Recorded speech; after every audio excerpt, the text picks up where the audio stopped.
Meus irmãos, a paz do Senhor. Amém. Abra sua Bíblia comigo no livro do Gênesis, capítulo 40. Agradecer ao pastor Adão pelo convite, pelo carinho com que nos recebe. Agradecer a todos os obreiros, dizer que é uma alegria, pastor, estar aqui a primeira vez, operando e adorando ao Senhor Jesus, juntamente com o Senhor, com toda a igreja. Trago a paz da minha esposa, que ficou impossibilitada de estar aqui, de me acompanhar, pastor, devido a um probleminha de saúde que meu sogro teve, está internado, e ela está lá ajudando a minha sogra, está naquela correria, mas eu creio que Jesus também está trabalhando lá, amém? Me acompanha, como já foi apresentado aqui, Marcelo, João, que são amigos, companheiros, são homens de Deus, louvo a Deus também pela vida deles. Gênesis capítulo 40, verso de número 1. Se você encontrou, confirme dizendo amém, por favor. Está escrito assim, Gênesis 40, verso 1 a seguir. E aconteceu depois destas coisas, que o copeiro do rei do Egito e o seu padeiro ofenderam o seu senhor, o rei do Egito. Indignou-se Faraó muito contra os seus dois oficiais, contra o copeiro Mor e contra o padeiro Mor, e entregou-os à prisão na casa do capitão da guarda, na casa do cárcere, no lugar onde José estava preso. E o capitão da guarda pô-los a cargo de José, para que os servisse, e estiveram muitos dias na prisão. E ambos tiveram um sonho, cada um seu sonho, na mesma noite, cada um conforme a interpretação do seu sonho, o copeiro e o padeiro do rei do Egito, que estavam presos na casa do cárcere. E veio José a eles pela manhã, e olhou para eles, e viu que estavam perturbados. Então perguntou os oficiais de Faraó, que com ele estavam no cárcere da casa do seu senhor, dizendo: por que estão hoje tristes os vossos semblantes? E eles lhe disseram: tivemos um sonho, e ninguém há que o interprete.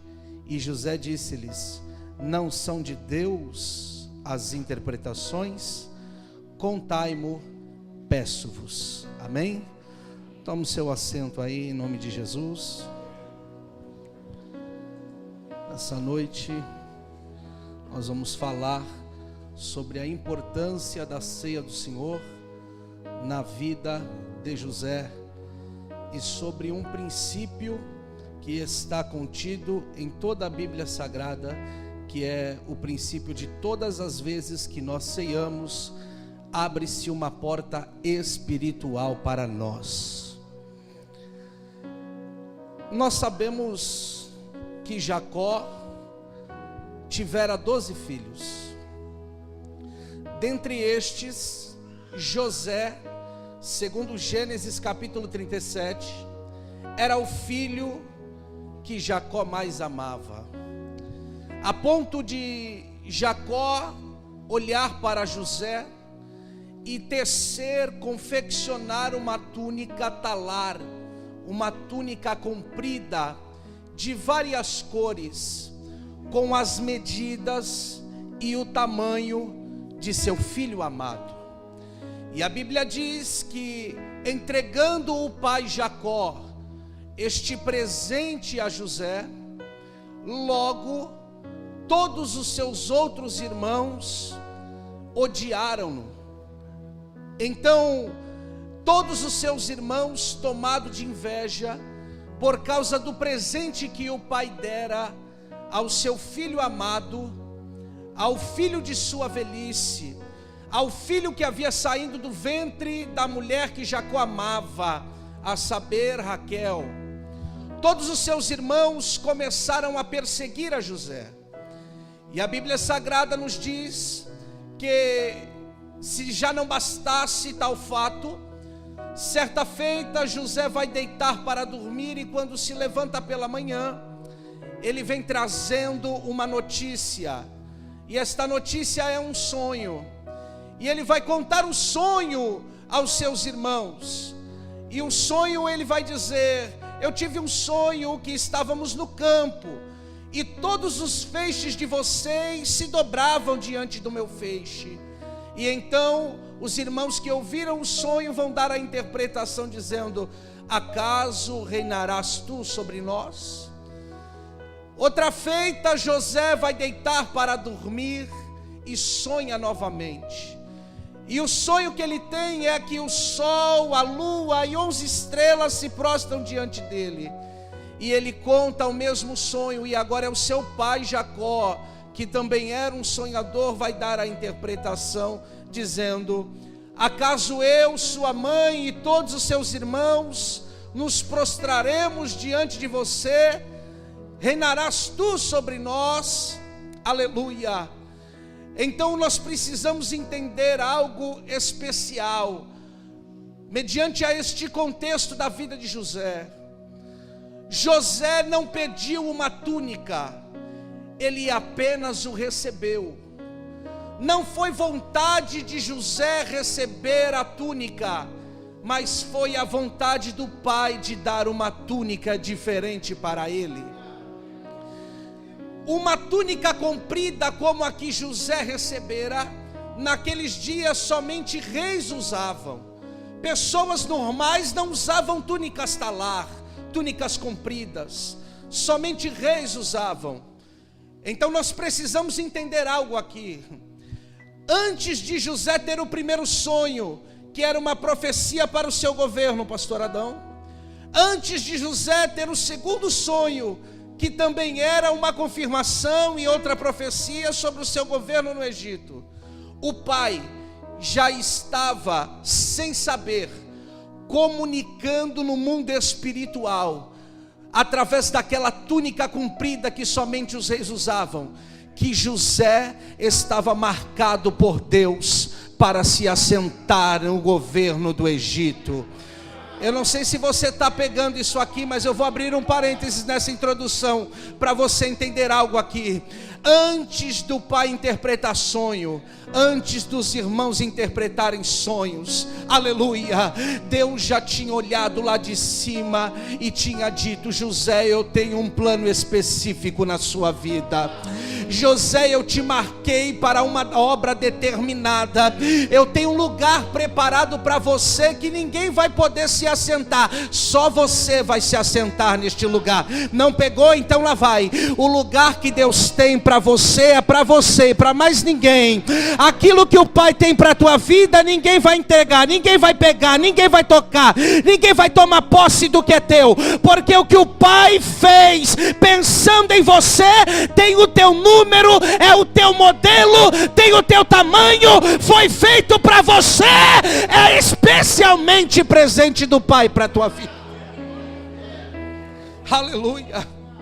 Então, aquela túnica comunica muita coisa. Era a primeira profecia para o governo de José no Egito. Uma túnica comprida, e não só comprida, mas ela também tinha muitas cores, uma diversidade de cores. E essa diversidade de cores apontava para a aliança de Deus com Noé, para a aliança, para o pacto que Deus tinha feito com Noé. Porque Deus disse: eu vou deixar como símbolo do nosso pacto, Noé, um arco celeste, que no mundo chamam-se arco-íris, dando honra a uma falsa deusa, uma pseudo-deusa. Mas o arco não é íris, o arco é celeste. Porque o arco não é obra de ídolo, o arco é obra do Criador do céu e da terra. Oh, glória a Deus. Então escute isso. Aquela túnica colorida apontava para o pacto, para a aliança que Deus tinha feito com Noé. E aquela aliança era: terei misericórdia e não mais destruirei a terra com água. E a Bíblia diz que o pai Jacó chama José e diz: José, eu mandei os teus irmãos apacentarem o rebanho, mas eu quero que você vá lá onde eles estão, para que você me traga notícia deles, para saber se eles estão fazendo exatamente aquilo que eu ordenei. Isso aqui é muito forte, porque o pai conhece os filhos que tem. Então Jacó dera uma ordem aos irmãos de José, mas conhecendo os filhos, saberia que eles seriam desobedientes. E por isso, aquele que tinha a túnica diferente, que era o obediente, era chamado pelo pai e escutava do pai: vai lá e seja os meus olhos naquele lugar. Vá lá e me represente naquele lugar. Vá lá e examine se os seus irmãos estão fazendo exatamente o que eu ordenei. Oh, glória a Deus. José em sua vida é um perfeito tipo, isto é, um símbolo da vida de Jesus Cristo. Da mesma forma que o pai Jacó chamou a José e disse: vá até os seus irmãos, porque eu sei que estão em desobediência. O pai na eternidade olhou para Jesus e disse: meu filho, tu encarnarás, vá lá até os teus irmãos judeus, porque eu sei que eles... Quando José se achega, a Bíblia diz que os irmãos levantam seus olhos e o enxergam de longe, porque sonhador é conhecido de longe. Vou tentar mais uma vez. Porque quem recebeu a marca de Deus é conhecido de longe. Tá pegando? Então vou tentar mais uma. Porque quem recebeu uma túnica de destaque de Deus é conhecido de longe. Porque quem tem plano de Deus na vida é conhecido por invejoso de longe. Porque quem tem unção de Deus na vida é conhecido por quem o odeia de longe. Oh, glória! Então José estava ainda longe, eles levantaram os olhos e já enxergaram a sua presença. Eu não sei se você está pegando isso aqui, mas eu vou profetizar sobre a vida de quem tem fé para receber nesta noite. Todos aquele, aleluia, que te olham de cima a baixo, que te odeiam, que não suportam olhar você, vestindo a capa que Deus te deu, ocupando a posição que Deus te deu, tendo em mãos o presente que o Pai lhe deu, vão ter que te olhar de longe, te reconhecer e dizer: lá vem o sonhador. Eles olham José de longe, lá vem o sonhador. Ele se aproxima e os irmãos vão dizer: agora é a hora, vamos matá-lo. Parece o espírito de Caim no campo, vamos matá-lo. Então um outro diz: não vamos matá-lo, para não cometer o mesmo erro que Caim, mas vamos lançá-lo nessa cisterna, nesta cova. Você conhece a história, eu estou te introduzindo para a gente chegar onde Deus quer. Ele é lançado em uma cova, e a Bíblia diz que eles armam um plano e dizem: vamos banhar a túnica dele. De novo a túnica. Eles não suportavam a túnica. Oh, glória. Vamos banhar a túnica dele no sangue de um animal que nós podemos matar. Vamos levar ao nosso pai Jacó e dizer: morreu pelo caminho. Uma besta fera o tragou. E a Bíblia diz que estavam passando mercadores ismaelitas, uma caravana dos descendentes de Ismael. Estavam passando exatamente naquele lugar. E a Bíblia diz que eles vendem José como escravo. E não somente o vendem, mas com a sua capa eles cumprem aquele plano. Matam um cabrito, molham a capa colorida de José no sangue e levam ao pai Jacó e dizem: José morreu, José está morto. Para os irmãos carnais, a túnica banhada de sangue era o símbolo que José estava morto. Para todos no plano terra, olhavam para aquela situação, para aquela capa ensanguentada, o símbolo era: José está morto. Mas a túnica ensanguentada, no mundo espiritual, não comunicava que José estava morto. Pelo contrário, a túnica ensanguentada, no mundo espiritual, comunicava que um sangue inocente foi derramado no lugar de José. A túnica ensanguentada no mundo espiritual era a prova que José estava marcado. Alguém está pegando aqui. Era a prova que José carregaria agora não só uma capa, mas uma capa marcada com o sangue que foi derramado por um inocente em seu lugar. Era para José morrer, mas quem morreu no lugar dele foi outro. Então pode tentar o que for, José vai continuar vivo, porque o sangue iria fazer José chegar no lugar que Deus estabeleceu para que ele chegue. Não pegou? Então lá vai. O sangue de Jesus nesta noite vai fazer você chegar aonde ninguém imaginaria que você iria chegar. O sangue de Jesus nesta noite é a garantia que você não vai ficar pelo caminho. É a garantia que Deus vai te levar até o propósito final que Ele tem na tua vida. Aleluia. O sangue era a marca que garantia a vitória de José. E eu preciso que você entenda isso aqui.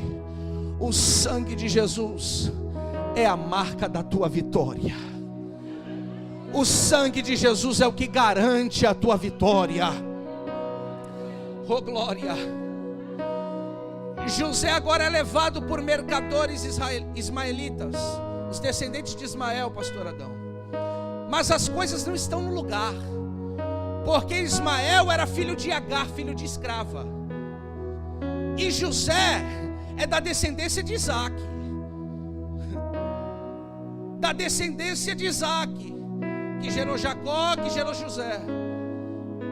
E os filhos de Isaac não eram de escrava, era de uma livre, segundo o apóstolo Paulo aos Gálatas.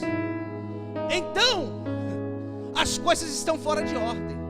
Quem tinha que estar na posição de escravos eram os ismaelitas, mas quem estava na posição de escravo era José, filho de Isaac.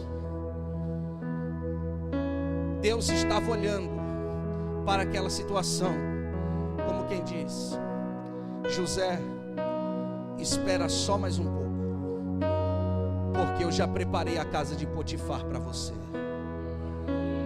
Não sei se você está pegando isso aqui.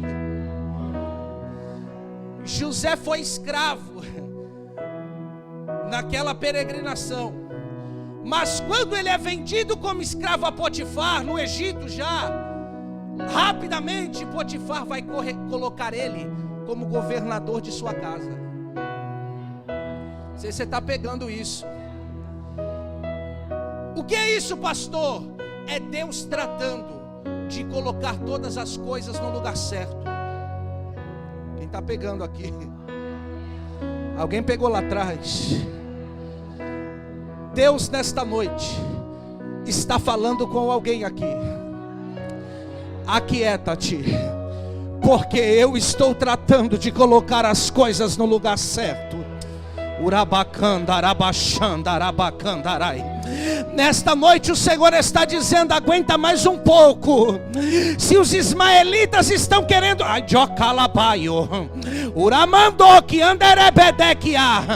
se os ismaelitas estão tentando te escravizar, aguenta mais um pouco na obediência, porque eu já preparei a casa de Potifar para você, e o propósito se cumprirá na tua vida.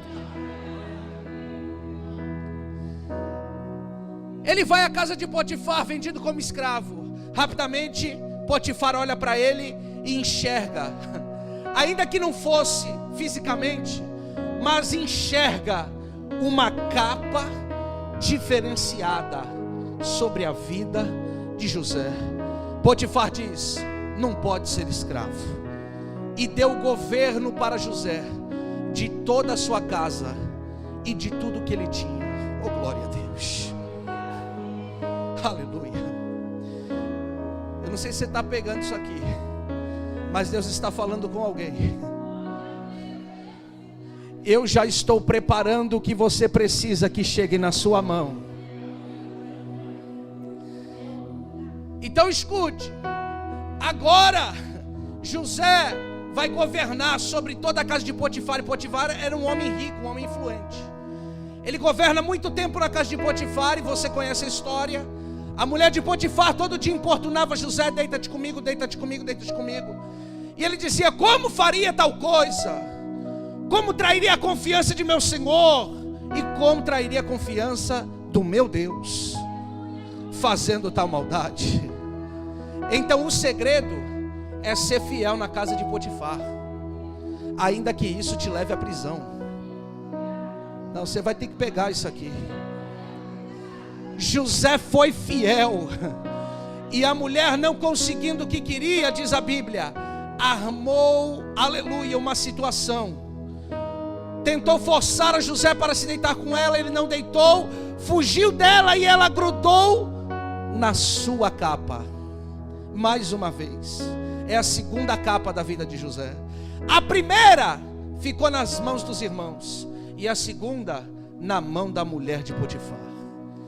Ela chamou seu marido e disse: esse hebreu que tu colocaste como governador dentro de casa, ele tentou se deitar comigo, tentou me forçar a deitar com ele. Potifar, acreditando na palavra de sua mulher, colocou José na prisão. E é aqui que eu quero começar a mensagem de hoje. Ele colocou José na prisão. Então, o que José ganhou sendo fiel e obediente? Prisão. Mas o problema é a ótica com que nós vemos e enxergamos as coisas. Por quê? Porque prisão é lugar desfavorável, porém não permite a prisão. José não sairia da casa de Potifar. Não sei se você está pegando. Quando Deus te tira de um lugar de conforto e parece que você está entrando na prova, pastor Adão já pegou, num lugar desfavorável, você pensa, alguém já levantou a mão lá atrás, já está entendendo? Você pensa, está dando tudo errado, mas Deus está debruçado na janela da eternidade e está dizendo: não, eu só te tirei de lá porque eu tenho coisa maior para a tua vida. Eu tô já pegou lá atrás, eu estou te empurrando para mais perto do propósito. Deus está falando com alguém aqui nesta noite. Talvez você foi fiel na casa de Potifar e estão te caluniando. Deus está dizendo: aguenta firme, porque o propósito e a promessa ainda estão de pé na tua vida. Quem acredita nisso, levanta a mão e adore o nome de Jesus.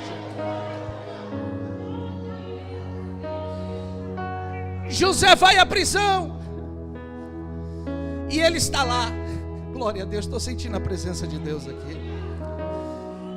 Ele está preso, encarcerado, só que muito mais próximo do palácio. Você não está pegando isso. A prisão é o lugar mais próximo do palácio que Deus encontrou para colocar José, pastor Adão. Não pegou? Alguém está pegando aqui desse lado. Quando você sai do lugar de conforto e parece que as coisas estão piorando, Deus está dizendo: fica tranquilo, é eu te empurrando para mais perto da bênção e da vitória que eu tenho.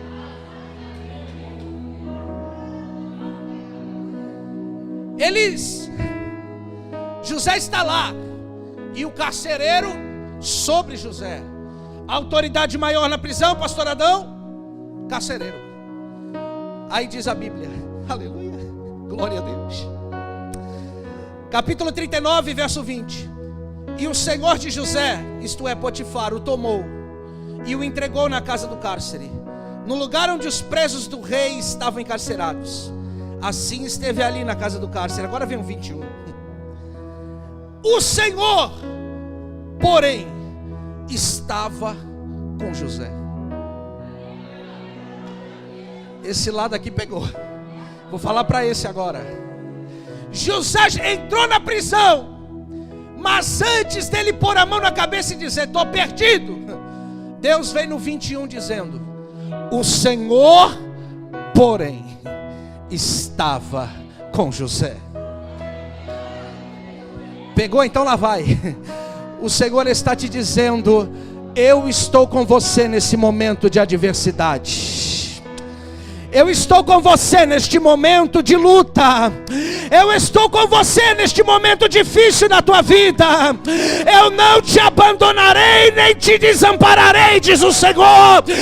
Eu estarei convosco todos os dias até a consumação. Alá promama canto. Lawa jokanderebedeki alawasi. Oromande rebi andoromanda hasebe alawasi. Lawanjoki mi antropo nagawasebe alawasi. Orememeki andaravas torebekoma nahai. Há uma presença aqui neste lugar. Há um mover do Espírito Santo aqui nesta noite. Nesta noite cadeias estão sendo quebradas. Nesta noite portas estão sendo escancaradas diante de você. E Deus está falando: o que eu determinei em teu favor vai se cumprir.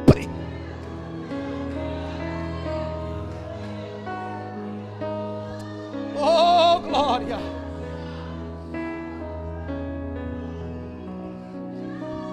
O Senhor estava com ele.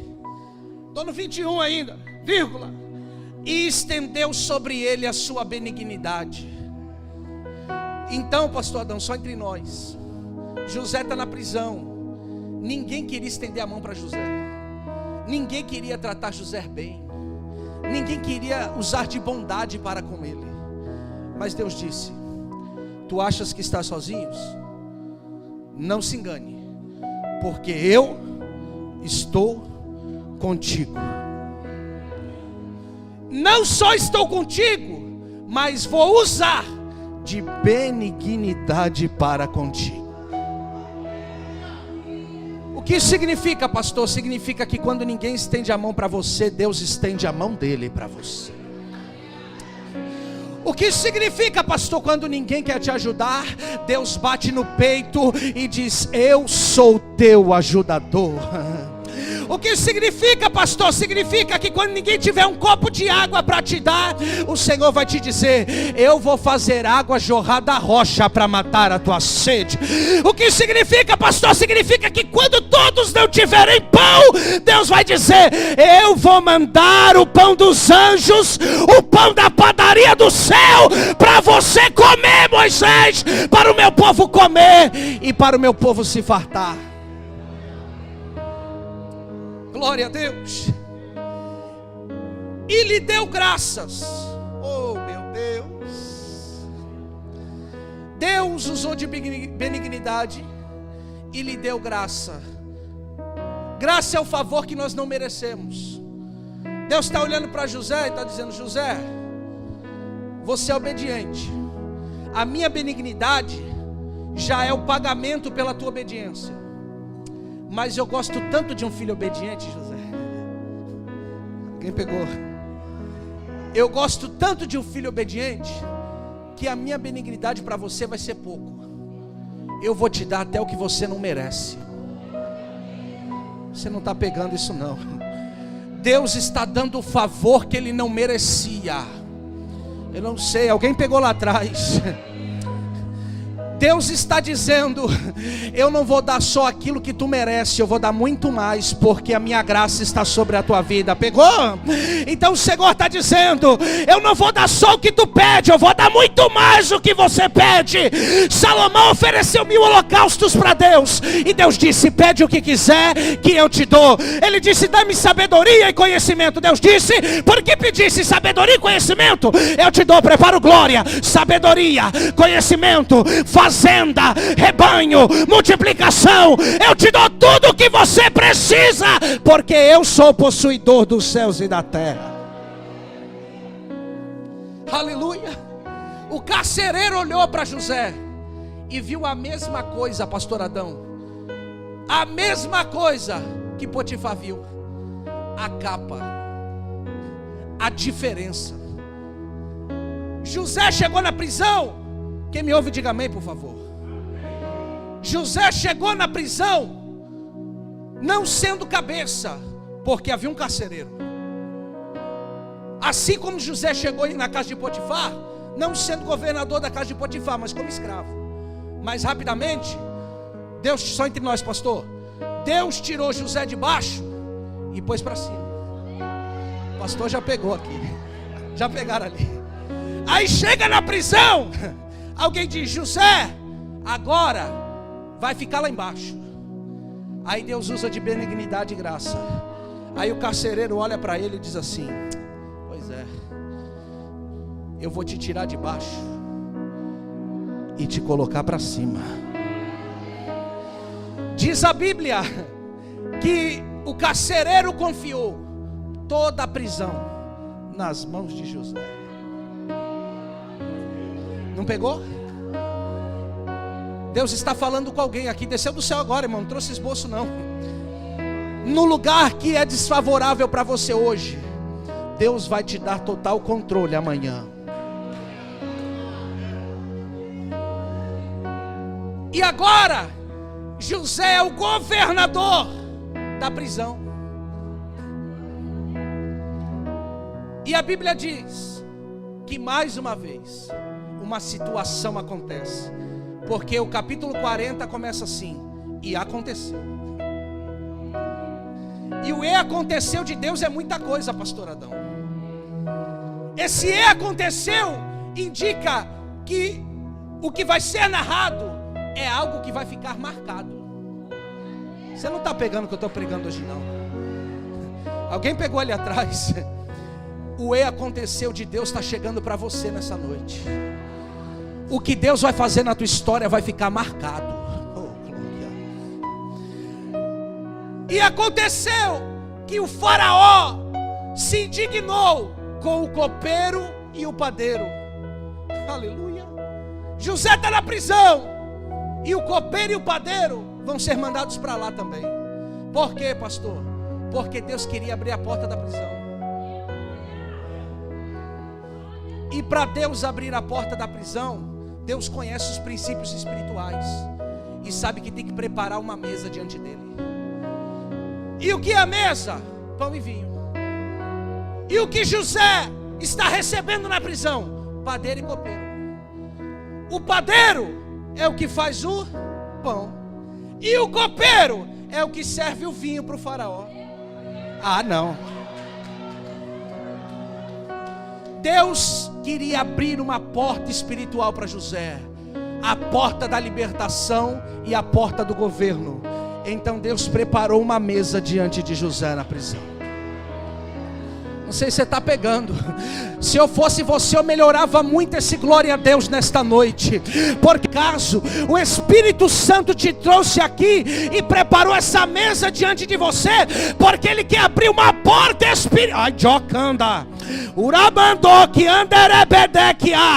Nesta noite, portas estão sendo abertas no mundo espiritual para você passar. O Senhor está dizendo: eu preparei a mesa, preparei o banquete, eu vou te tirar desta situação, José. Está os dois lá na prisão. Deus preparou uma situação, irmão, para o faraó mandar os dois para a prisão. Eu não sei se você está pegando isso, Mas para cumprir o propósito dele na sua vida, Deus move céus e terra. Deus prepara tudo. Aleluia, glória a Deus. A Bíblia diz em Atos dos Apóstolos capítulo 20 que estava Paulo em Troade, num culto como este de ceia. E a Bíblia diz que Paulo está pregando. E Paulo era um pregador que quando pegava o microfone para pregar, era no mínimo 2 horas de mensagem. Paulo está pregando e a Bíblia diz que havia um jovem na janela.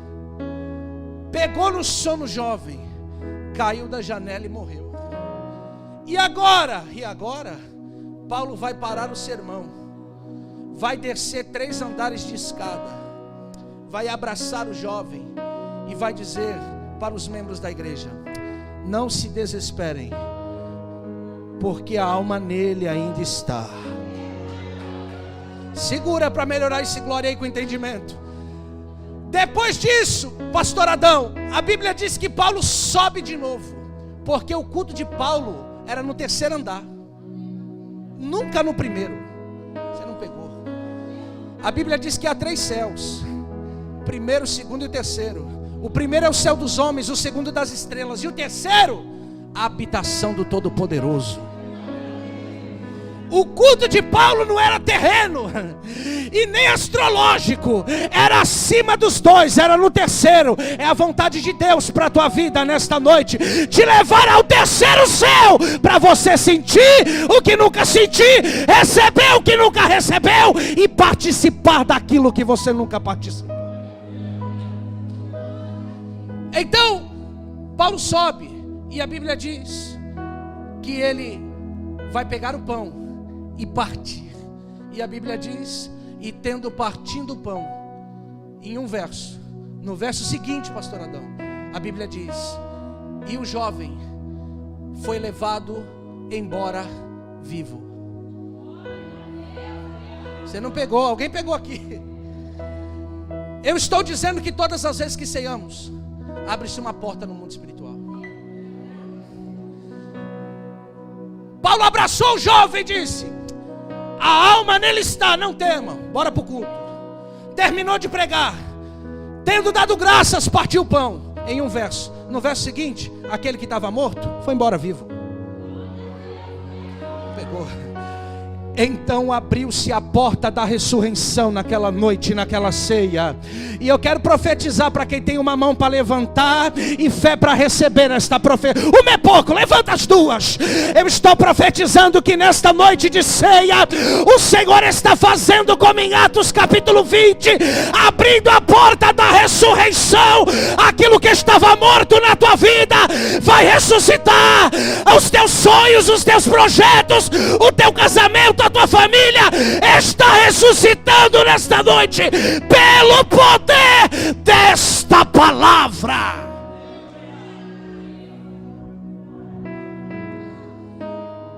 A Bíblia diz que Jesus, depois de ressuscitar, no 3º dia, os discípulos em Lucas 24 estão indo a caminho de Emaús.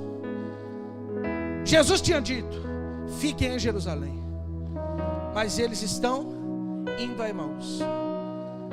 Então Jesus vai interceptar o caminho deles, porque estão indo na direção errada.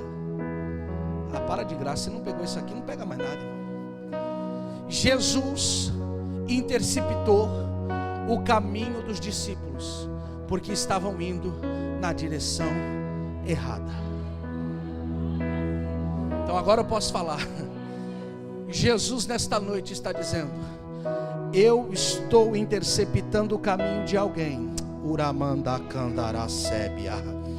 Eu estou entrando no meio dessa peregrinação para trazer você para o caminho certo, para que haja um retorno a Jerusalém. Quem tem ouvidos ouça, para que você volte ao centro da vontade de Deus, que é estar em Jerusalém. Escute, eu vou encerrar. Então Jesus acompanha eles. Jesus prega de Gênesis a Malaquias, Pregou muito Jesus mais uma vez. E a Bíblia diz que chegando o final da tarde, eles vão dizer: chegamos, fica conosco. E Jesus fez como quem ia mais adiante. Oh glória. E diz a Bíblia: e eles insistindo para que ficasse com eles. Alguém pegou. E eles insistindo para que ficasse com eles. Jesus entrou na casa deles. Não sei se você está pegando. Jesus fez como quem ia mais adiante, porque Jesus sempre vai mais adiante de nós. Mas os discípulos pediram: entra, fica, queremos o Senhor, sem saber que era Jesus, porque a Bíblia diz que os olhos deles estavam como que fechados. E aí eles chegaram aonde? Na mesa. Jesus pega o pão, porque quem parte o pão é a autoridade espiritual. Jesus tinha pregado tanto de Gênesis a Malaquias, pastor Adão, que os discípulos disseram: quem tem que partir o pão é esse aí, porque ele conhece muito. Deram o pão para ele partir. E diz a Bíblia que ele, tendo dado graças, partiu o pão. E depois que ele partiu o pão, a Bíblia diz: e as escamas caíram dos seus olhos. Os olhos são uma das portas que o corpo tem para que a alma entre em contato com este mundo. A Bíblia diz que os olhos são as janelas da alma. Então, os olhos deles estavam fechados, mas na hora do partir, a porta abriu, pastor. Alguém está pegando. E por que a porta abriu?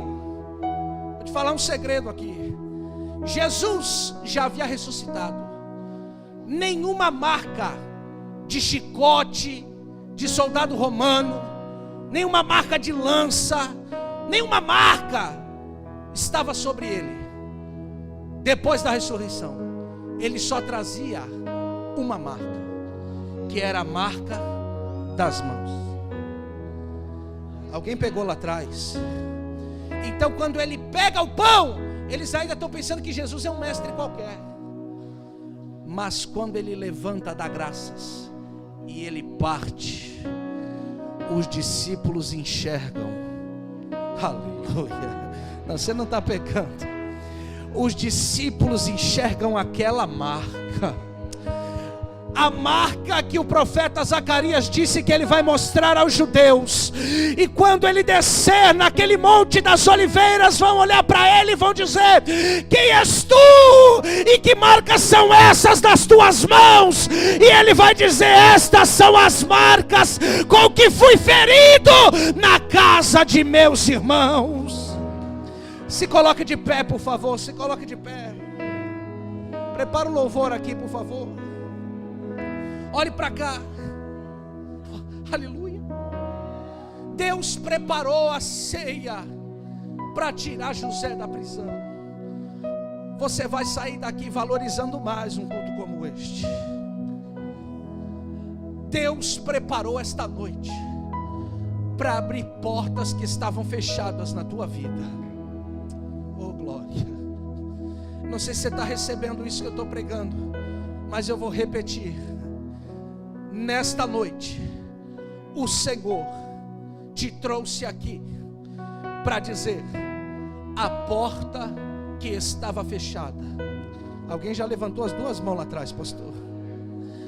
A porta que estava fechada, eu estou abrindo nesta noite. O Senhor colocou a mesa diante de você para dizer: o tempo de prisão acabou. É tempo de você subir, José, porque o trono que eu preparei já está no lugar para você se assentar. Não pegou? Existem 3 capas na vida de José. A primeira foi a que os irmãos tomaram, pastor Adão. A segunda foi a que a mulher de Potifar tomou. Mas a terceira é a que Faraó vai colocar sobre os seus ombros e vai dizer: você vai governar sobre toda a terra do Egito. Não pegou? A primeira é a capa espiritual, é a mesma que os fariseus queriam roubar de Jesus. A segunda é a capa física, é a mesma que os soldados romanos partiram na hora da crucificação. Mas a terceira é a túnica de glória, é aquela que João no Apocalipse, quando foi arrebatado, viu ele e disse: os seus olhos são como chama de fogo, da sua boca sai uma espada guma, uma espada afiada de 2 gumes, o seu cabelo é branco como avalã, um cinturão de ouro traça o seu peito, e a sua túnica, essa é branca, é comprida, é longa, porque a túnica que o Pai deu para o seu filho. Levante a sua mão para cima nesta